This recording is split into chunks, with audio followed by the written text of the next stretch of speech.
اب آگے میں تھوڑا ان علامات کے بارے میں آپ کو یاد دلانا چاہتا ہوں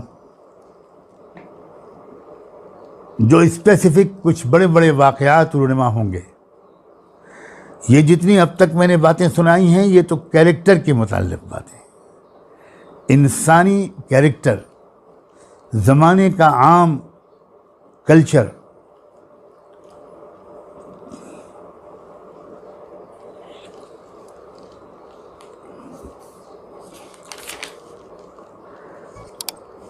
صحیح مسلم کی روایت ہے، حضرت عمران بن حسین راوی ہیں کہ اللہ کے رسول صلی اللہ علیہ وآلہ وسلم نے ارشاد فرمایا. عمران بن حسین کہتے ہیں میں نے خود سنا اللہ کے رسول کو یہ فرماتے ہوئے کہ آدم کی پیدائش سے لے کر قیامت تک کوئی واقعہ اور حادثہ دجال کے فتنے سے بڑا اور سخت نہیں ہوگا. یعنی بڑے بڑے امتحانات جو آئے ہیں ان میں بھی سب سے بڑا امتحان پوری انسانی تاریخ میں فتنہ دجال ہوگا. انشاءاللہ آنے والے وقت میں اب یہ میں اس کی پوری تشریح کرنے کی کوشش کروں گا کہ کیا فتنہ دجال آنا باقی ہے یا فتنہ دجال آئے ہوئے عرصہ ہو گیا اور ہم اسی کے درمیان جی رہے ہیں اور اب فتنہ دجال کے شاید یہ آخری دن چل رہے ہیں. اب بس صرف دجال کا خود نکل کر باہر آ جانا یہ باقی ہے اور شاید آج کل اس کی تیاریاں زور و شور پر ہیں. اس کا وقت بھی اب بہت دور نہیں ہے.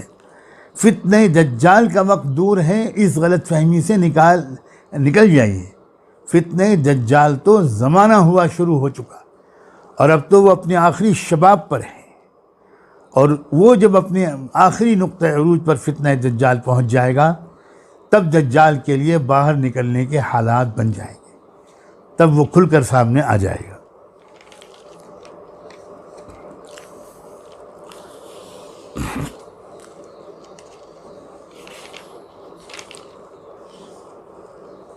دجال کے بارے میں ایک بات یہ بھی اس وقت میں آپ کو یاد دلاؤں، اور یہ حدیث صحیح بخاری اور صحیح مسلم دونوں میں ہے. کیا آپ نے ارشاد فرمایا اور یہ کہتے ہوئے ارشاد فرمایا کہ میں تم کو ایسی باتیں دجال کے بارے میں ایسی بات بتانے جا رہا ہوں جو مجھ سے پہلے کسی نبی نے اپنی قوم کو نہیں بتائی تھی. اور اس وقت آپ نے ایک بات یہ فرمائی انہ اعور، کہ وہ کانا ہوگا، ایک آنکھ سے دیکھنے والا ہوگا. کیا مطلب ہے اس کا؟ سچی بات یہ ہے کہ کوئی یقین کے ساتھ یہ کہنا کہ اس ارشاد کا یہ مطلب ہے یہ شاید ابھی قبل از وقت ہے. اس کا ایک مطلب یہ بھی ہو سکتا ہے جیسا کہ بعض اہل علم کا خیال ہے کہ اصل میں انسان کو اللہ نے دو آنکھیں دی ہیں، ایک یہ ظاہری آنکھیں ہیں اور ایک دل کی نگاہ ہے، دل کی نظر ہے. اس دنیا کی حقیقت کو وہ شخص بہتر طور پر سمجھتا ہے جس کی دونوں آنکھیں روشن ہوں.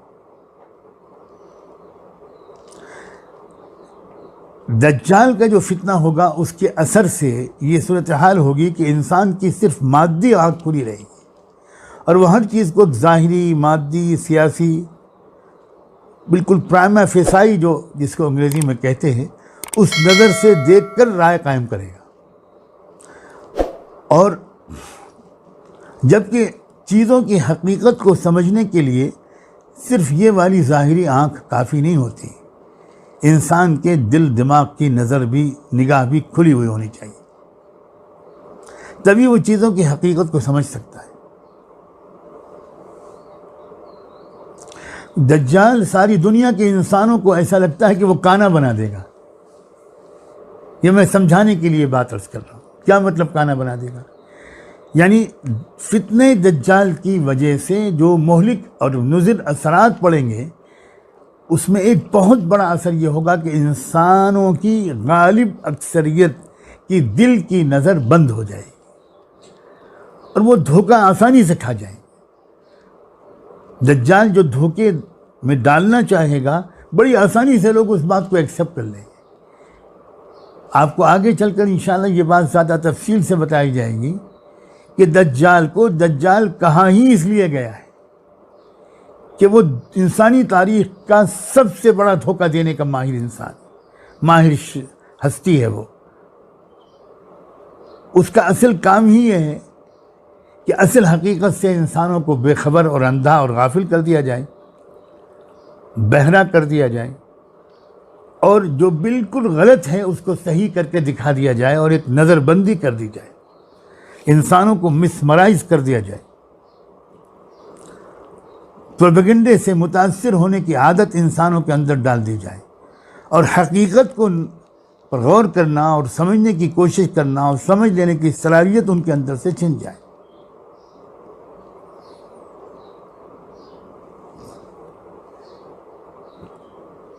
ایسا معلوم ہوتا ہے کہ شاید اعور کا یہ مطلب ہے، اور کوئی بعید نہیں کہ ظاہری طور پر بھی وہ کانا ہو سکتا ہے، ہم نہیں کہہ سکتے کہ صرف یہی معنی مراد ہے۔ یہ جو چیزیں پوری طرح کھل کر تو تب آئیں گی جب وہ دجال خود ظاہر ہو جائے گا، اور اس کو پہچاننے والے اہل اللہ، صاحب نظر، صاحب تقوی لوگ موجود ہوں گے، اور وہ اس کو پہچانیں گے۔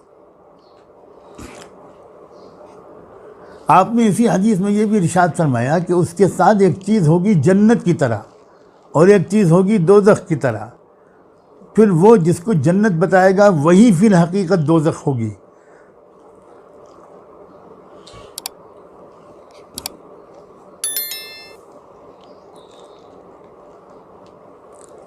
اللہ اکبر۔ یعنی یوں سمجھیے کہ فتنہ دجال میں مبتلا ہو جانے والے لوگ، ان کو وہ دجال اس خدا کی دی ہوئی طاقت کا استعمال کر کے دنیا میں بڑے مزے کی زندگی گزروائے گا، اور جو لوگ اس کے سامنے سر جھکانے سے انکار کر دیں گے، جو اس کو خدا ماننے سے انکار کر دیں گے، ان کے لیے وہ دجال بہت مصیبتیں کھڑی کرنے کی کوشش کرے گا، فقر و فاقے میں ان کو مبتلا کر دے گا، طرح طرح کی پریشانیوں میں ان کو ڈالے گا۔ یہی تو ہے فتنہ، یہی تو ہے امتحان اور آزمائش۔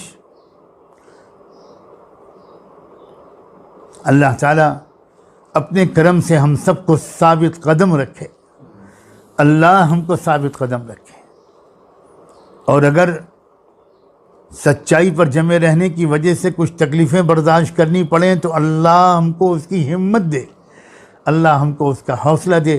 میرا تو خیال یہ ہے کہ اس وقت سب سے زیادہ اللہ تعالیٰ سے یہی ہمت اور استقامت کی دعا مانگنی چاہیے، کیونکہ ساری اگلی کامیابیاں اسی ہمت و استقامت پر ڈیپینڈ کرتی ہیں۔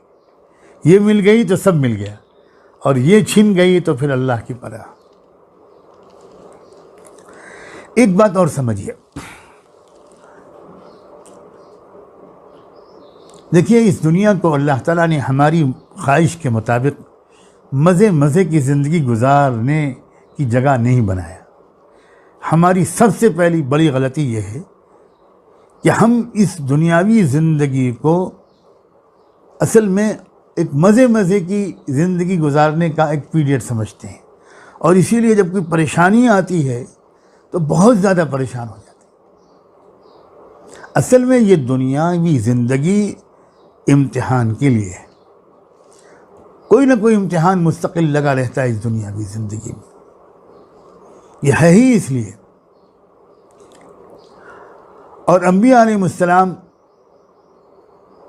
اللہ تعالیٰ نے بھیجے اس لیے کہ انسانوں کے اندر اچھائی کو قبول کر کے نیک بننے کی صلاحیت بھی بھرپور ہے، اور برائی کی بھی صلاحیت بھرپور ہے۔ انصاف کی صلاحیت بھی انسان میں بھرپور ہے، اور ظلم کی صلاحیت بھی بھرپور ہے۔ علم کی صلاحیت بھی انسان میں بھرپور ہے، اور جہالت کی صلاحیت بھی انسان میں بھرپور ہے۔ انہ کان ظلوما جہولا۔ اب اللہ تعالیٰ نے دنیا میں دو نظام چلائے ہیں۔ ایک نظام